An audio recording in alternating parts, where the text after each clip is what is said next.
Hello दोस्तों, आप सभी का स्वागत है मेरे यूट्यूब चैनल में। आज हम पढ़ेंगे आईसीएसई बोर्ड का चैप्टर 26 प्रेपोजिशन। तो फिर चलो शुरू करते हैं। इस वीडियो में मैं आपको पढ़ाऊंगा preposition of position, preposition of place, preposition of time और preposition of movement. Read. A shipwreck lies under the sea. There is a sea horse next to the shipwreck. A diver is looking for treasure near the shipwreck. A big shark is behind the shipwreck. There is a jellyfish beside the shark. A big red octopus is swimming near the jellyfish. An oyster is hiding in the seabed. A little crab is between the rocks. The words in the color show where something or someone is located. These words are preposition of position. तो फिर यहाँ पर हमें बताया गया है कि जो भी सारे वर्ड्स जो कलर में है ये सारे के सारे होते हैं preposition of position. preposition of position होता है वो हमें बताते हैं कि कोई भी चीज़ या फिर कोई भी इंसान कहाँ पर लोकेटेड है, कौन सी जगह पर है। जो भी चीज़ हमें बताता है कि कोई भी चीज़ या फिर कोई भी इंसान कहाँ पर लोकेटेड है, कहाँ पर है, उसे बोलते हैं हम प्रेपोजिशन ऑफ पोजीशन। तो फिर आगे बढ़ते हैं। Read. Grandpa is taking a nap in his room. The children are playing in the park. Mohan lives in Chennai. We use in with enclosed area or space that have boundaries. तो फिर ये हमें बताना है हम इनको कब यूज़ करते हैं। जब भी कोई भी एरिया के बारे में बताते हैं तो जो बंद है या फिर कोई भी जगह जिसके आसपास पूरी बाउंड्रीज है, like in a class, in the kitchen और in a building. We also use it with cities, countries and continents like in Delhi, in India and in Africa. तो फिर ये बता रहा है जैसे कि इन क्लास, इन किचन या फिर इन अ बिल्डिंग, ये सारे के सारे एक बाउंड्री है। यहाँ पर क्लास में एक बाउंड्री होती है तो फिर हम वहाँ पर लगाएंगे इन. और कोई एक इनक्लोज्ड एरिया मतलब यहाँ से यहाँ तक दिल्ली है, इतना बड़ा इंडिया है, उधर में भी हम इन लगाते हैं। जैसे कि सिटीज़, कंट्रीज और कॉन्टिनेंट, जैसे कि दिल्ली, इंडिया और अफ्रीका, उसमें भी हम इन लगाएंगे. The clock on the wall struck 7. I like to walk barefoot on the grass. We live in flat on the second floor. We live in a flat. We use on to refer a surface or area. We use on to refer to a surface or area like on the ground, on the shelf, on the pavement, on the ground floor. हम इसमें on ये use करते हैं किसी भी surface या फिर कोई भी एरिया को बताने के लिए. इसके यहाँ पर ऑन द सेकंड फ्लोर, इस सेकंड फ्लोर को बताने के लिए ऑन यूज़ करा गया है. ऑन द ग्रास, ग्रास को बताने के लिए ऑन यूज़ करा गया है. इसलिए हम कोई भी सरफेस या फिर कोई एरिया को हम ऑन बताते हैं. She is waiting at the bus stop. Grandma is waiting for her at home. We were many people at the concert. The library is located at 123 Jawaharlal Nehru Marg in Chennai. The tourist posted a picture at India Gate in New Delhi. Mother works at a bank on MG Road in Mumbai. We use at to refer to specify point in a place or area. हम किसी भी मतलब eight को use करते हैं किसी भी specific point या फिर कोई एरिया को यूज़ करते हैं हम एट में. इसकी मान लो इसकी यहाँ पर इन था भी, इन में क्या बोलते हैं हम, इन चेन्नई, चेन्नई में तो कहीं पर भी, इन दिल्ली, इन इंडिया, कहीं पर भी, इंडिया में कहीं भी, दिल्ली में कहीं पर भी. पर एट को हम यूज़ करते हैं एक स्पेसिफिक पॉइंट बताने के लिए कि एकदम परफेक्ट कौन सी जगह है. जैसे कि एट अ कॉन्सर्ट, जो वो स्पेसिफिक कॉन्सर्ट में बहुत सारे लोग थे. लाइब्रेरी है 123 जवाहरलाल नेहरू मार्ग, वो भी चेन्नई में. ये लाइब्रेरी एकदम स्पेसिफिक पॉइंट, हम ऐड को रेफर करते हैं एक स्पेसिफिक पॉइंट को बताने के लिए. लर्न, ये सारी चीज़ें हमें याद रखनी है.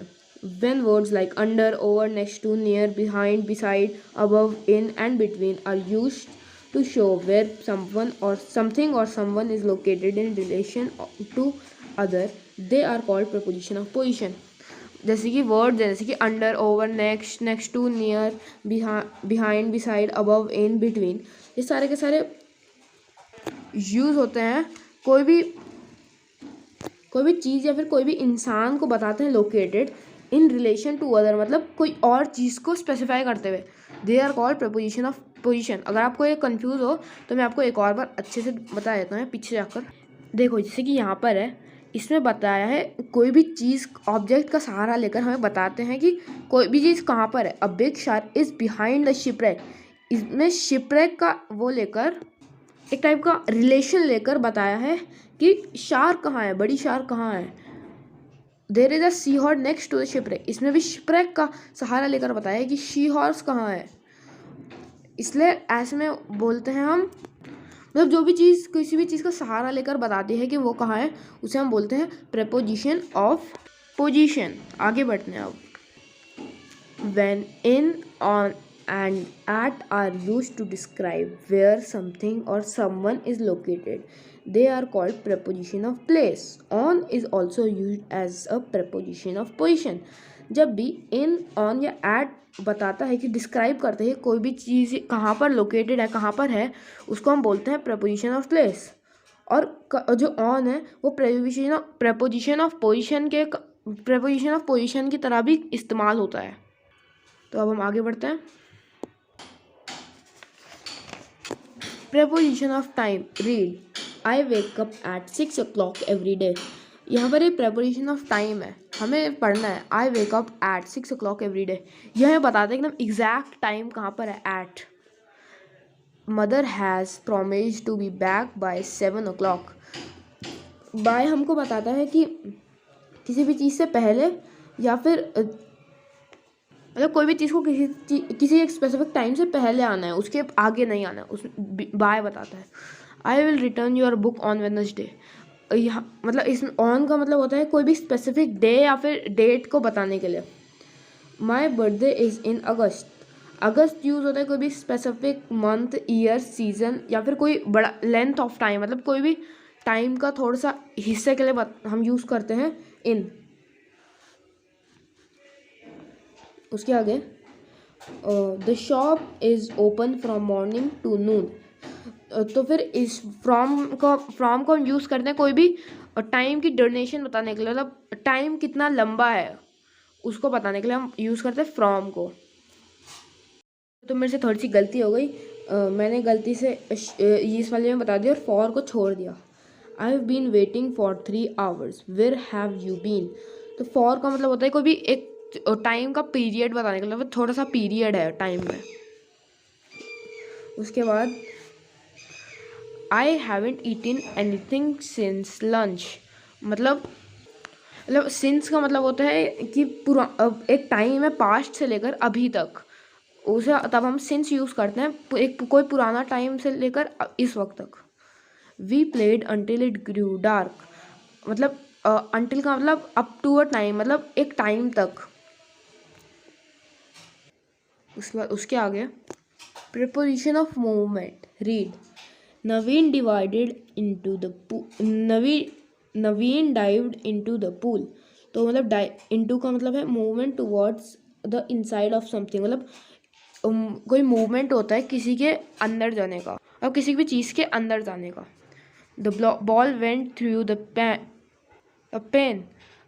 थ्रू का मतलब हो जाता है कोई भी मूवमेंट, कोई भी चीज़ का एक साइड से दूसरी साइड तक जाना, थ्रू का मतलब होता है। उसके बाद आगे learn when words like at, by, on, in, for, from, since and until are used to tell us when something happened, they are called preposition of time. जब भी कोई भी वर्ड जैसे at, by, on, in, for, from, since और until use होता है, वह बताने के लिए यूज़ होता है जब कोई भी चीज़ होती है, उनको बोलते हैं preposition of time। उसके आगे we say in the morning, in the afternoon and in the evening, but we say at noon, at night, at dawn and at dusk। मतलब हम हमेशा बोलते हैं in morning, in the afternoon, in the evening, पर हम नून के लिए बोलते हैं एट, नाइट के लिए बोलते हैं एट, डुआन के लिए बोलते हैं एट और डस्क के लिए भी हम एट लगाते हैं सामने। The words into and through are used to show movement to and from a place। मतलब जब वर्ड जैसे कि into और through वो यूज़ होते हैं मूवमेंट बताने के लिए, मतलब कोई भी प्लेस मतलब हम कोई प्लेस से इधर या फिर उधर गए तो फिर हम प्रेपोजिशन ऑफ मूवमेंट यूज़ करेंगे, जैसे कि इनटू और थ्रू। तो फिर आज की वीडियो के लिए बस इतना ही, मिलते हैं अगली वीडियो में। Thank you.